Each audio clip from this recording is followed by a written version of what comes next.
ওম Shri গুরুজয়। Spiritual জ্ঞান চ্যানেলে আপনাদের আবারও স্বাগত জানাই। আজকে আমাদের আলোচনার বিষয় দেহবিজ্ঞান। শ্রীমৎ স্বামী পরমানন্দজি দেহবিজ্ঞান সম্পর্কে অপূর্ব কিছু উপদেশ আমাদের দিয়েছেন, সেটা নিয়েই আজকে আমরা আলোচনা করছি। আমরা শুনেছি যা আছে এই দেহ ভাণ্ডে তাহাই নাকি আছে এই ব্রহ্মাণ্ডে। উনিও এই প্রসঙ্গ নিয়েই আলোচনাটি শুরু করছেন। আমাদের দেহের এক একটি কোষ এক একটা বিশ্ব ব্রহ্মাণ্ডের ক্ষুদ্র প্রতিরূপ, এটা উনি বললেন। দেহের 14টি প্রধান নাড়ি আছে, তারা সপ্তধাতুকে মেনটেন করছে। এই সপ্তধাতু হল যথাক্রমে রস, রক্ত, মাংস, বসা বা চর্বি, অস্থি, মজ্জা ও বীর্য। শরীরের এই সপ্ত ধাতুর ব্যালেন্স থাকলে শরীর সুস্থ বা ঠিক থাকবে, আর শরীর ঠিক থাকলেই প্রাণ, মন সব ঠিক থাকবে। তাই দেহের সপ্ত ধাতুর রোগ ছাড়া বাকি রোগ মনের। যেমন মনে সংকীর্ণ চিন্তা থাকলে কোষ্ঠকাঠিন্য রোগ হবে। কোষ্ঠকাঠিন্যের ফলে গৃধ্রনারী কুপিত হবে, ফলে বাত ব্যাধি সৃষ্টি হবে। এরূপ অপুষ্টি, ধোঁয়া ও মূলত দুশ্চিন্তাতে যক্ষারোগ সৃষ্টি হয়।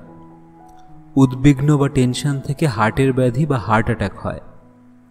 তাই সহজ ও পুষ্টিকর খাদ্য খাবারের সঙ্গে দেহের প্রয়োজন অনুসারে খাদ্যবিধি মেনে চলার সঙ্গে যথোপযুক্ত শারীরিক চিকিৎসা ও মানসিক চিকিৎসার প্রয়োজন। যেমন যক্ষা রোগের প্রধান ঔষধ প্রেম, ভালোবাসা ও সহানুভূতি।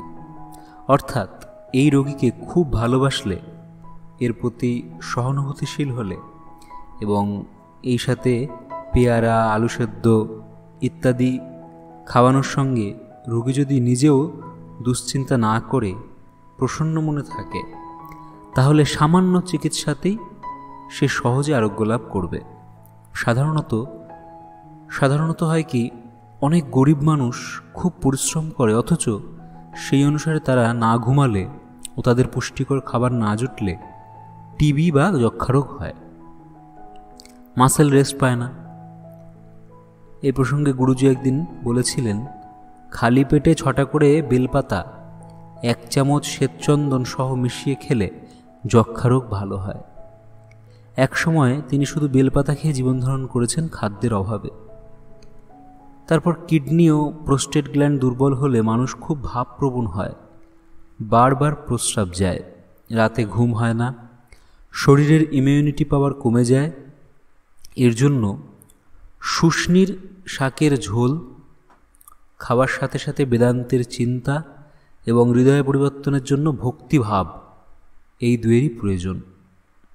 আর বিষয় চিন্তা পরিহার করতে হবে। তাই চিন্তা তথা ভাবের বিশুদ্ধতা প্রয়োজন, কারণ শারীরিক ও মানসিক প্রতিক্রিয়ার উৎসস্থান মস্তিষ্ক। মস্তিষ্কে প্রথমে কোনো ভাবের উদয় হয়, তারপর ওই ভাবের প্রবাহ মন গ্রহণ করলে তা ইচ্ছাতে আসে, তারপর ইচ্ছা থেকে ইন্দ্রিয়ের মাধ্যমে তা ক্রিয়ায় রূপ পরিগ্রহ করে।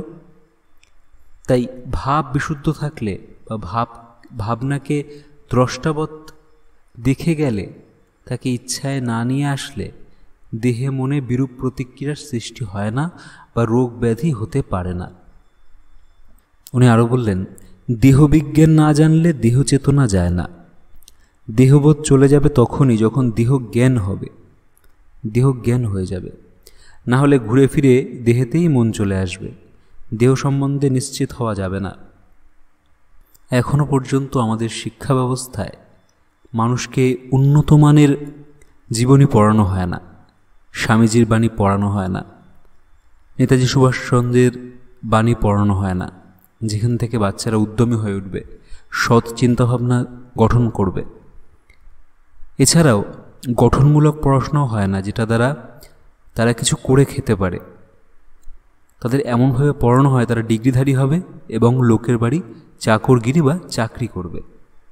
এইভাবেই আমাদের পড়াশোনা শেখানো হয়, লোকের দাস হয়ে থাকার জন্য এবং নিজের স্বাধীন চিন্তা যাতে নষ্ট হয়ে যায়। তাই এই কঠিন সময়ে পিতামাতার অনেক বড় কর্তব্য। ঘরের থেকেই তাদের সঠিক চিন্তাধারা তৈরি করতে হবে, কারণ মানুষ যত সুস্থ চিন্তা ও সৎ চিন্তা করবে তত দেহ মনের সুর ও ছন্দ ঠিক থাকবে। না হলে যদি সবসময় কুচিন্তা ও দুশ্চিন্তা এবং অপরের সর্বনাশ চিন্তা ও ঝগড়া করা হয়, তাহলে মস্তিষ্কে বিক্ষোভ উৎপন্ন হয় এবং প্রচুর জীবনীশক্তি ক্ষয় হয়। আজকে একটা ছোট বাচ্চা পর্যন্ত ওর মাথায় এটাই চিন্তা, কিভাবে আমি ক্লাসের সবাইকে হারিয়ে ফার্স্ট হব। সে এটা ভাবে না আমি আজকে কি শিখব, কেউ ভাবে না। সে পড়াশোনা করে শুধু ক্লাসে ফার্স্ট আসার জন্য, যে সমস্ত বন্ধুকে আমার নিচে ফেলে দিয়ে আমাকে উপরে উঠতে হবে। তার মানে সবার সর্বনাশ চিন্তা। এটা এক ধরনের রোগ এবং এই রোগ ঢুকিয়ে দেওয়া হচ্ছে। অনেক বাড়িতে অনেক বাবা মাই ঢুকিয়ে দিচ্ছেন, যার ফলে অনেক ক্ষতি হচ্ছে। এক নাগাড়ে কুচিন্তা করলে হাড়ের মজ্জার ক্ষয় হয়, সৃজনশীল ক্ষমতা ও প্রতিভা সব নষ্ট হয়ে যায়। মানুষের কাজের থেকে যে এনার্জি বা জীবনশক্তি নষ্ট হয়, ঝগড়ায় ও দুশ্চিন্তায় তার থেকে বেশি জীবনশক্তি নষ্ট হয় এবং শারীরিক ও মানসিক দিক থেকে সে নিস্তেজ হয়ে যায়, শেষে হাউতাশ করতে থাকে। এইভাবে মানুষ কত অমূল্য সম্পদ নষ্ট করতে থাকে। সুন্দর অভ্যাস থেকে সুন্দর ভাব তৈরি হয়। আগের আলোচনায় স্বামী পরমানন্দজি বলেছিলেন সারাদিনের জীবন চর্যা কেমন হবে সকাল থেকে। এখানেও উনি বলছেন যে খাবার সময় কথা বলতে নেই এবং চেটে পুটে খেতে হয়। যে যত পাত পরিষ্কার করে খায় তার তত প্রবল ইচ্ছা শক্তি হয়। যে গাছটা ধরে সে শেষ না হওয়া পর্যন্ত ক্ষান্ত হয় না। তারপর যে ব্যক্তি যত মেরুদণ্ড খাড়া করে বসে সে ব্যক্তি তত দৃঢ় চরিত্র সম্পন্ন হয়, লোকে তাকে এক্সপ্লয়েট করতে পারে না। আর যে যত কোমর বেঁকিয়ে কাত হয়ে বসে তার ব্যক্তিত্ব তত কম, অপরের দ্বারা প্রভাবিত হয়ে থাকে। আবার চলার সময়ও সোজা হয়ে চলা ভালো। মেরুদণ্ড খাড়া করে চলতে বসতে খেতে হয়, এটা যৌবনের ধর্ম। আর মেরুদণ্ড দেহের সব থেকে গুরুত্বপূর্ণ অঙ্গ, তা বেঁকলেই সব গেল। নরম বিছানায় যুবক যুবতীরা শোবে না, শোয়া উচিত নয়। শক্ত বিছানায় শোয়া উচিত, শক্ত কিছুর ওপর মাদুর পেতে। একমাত্র শিশু ও বৃদ্ধরা নরম বিছানায় শোবে। আবার বালিশ নিয়েও শোয়া স্বাস্থ্যকর না, অস্বাস্থ্যকর। এতে স্পন্ডালাইটিস, ঘাড়ে ব্যথা, অনেক ব্যাধি হয়। এই যে স্বাস্থ্যবিজ্ঞান সম্পর্কিত ছোট ছোট তথ্যগুলি, এগুলো আমাদের পাঠ্য বইতে পাওয়া যায় না, কিন্তু আগে কিন্তু এইসব আলোচনা থাকতো। কিন্তু বর্তমানে এইসব আলোচনা উঠে যেতে বসেছে। তাই আমাদের সচেতন থাকতে হবে। আর ছোটোবেলা থেকেই বাচ্চাদের এমনভাবে তৈরি করতে হবে যে তারা কারোর দ্বারা প্রভাবিত না হয়। আজকে মানুষ সহজেই প্রভাবিত হয়ে যায়। অনলাইন মিডিয়া বলুন, নিউজ বলুন, নিউজ পেপার বলুন, যাই পড়ে তার পেছনে গবেষণা করে না, সেটিকে সহজেই বিশ্বাস করে নেয়। যার ফলে অনেক মিস ইনফরমেশন, অনেক মিথ্যে মানুষকে শিখিয়ে দেওয়া আজকালকার যুগে সহজ। ব্রেন ওয়াশ করা সহজ, কারণ বেশিরভাগই মেরুদণ্ড বাঁকা। তবে এর মধ্যেও কিছু পিতামাতা আছেন যারা নিজের বাচ্চাকে সঠিক শিক্ষা দিয়ে বড় করছেন।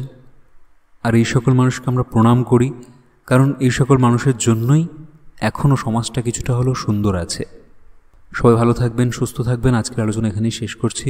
ওম শ্রী গুরু জয়, শ্রী গুরু জয়, শ্রী গুরু জয়।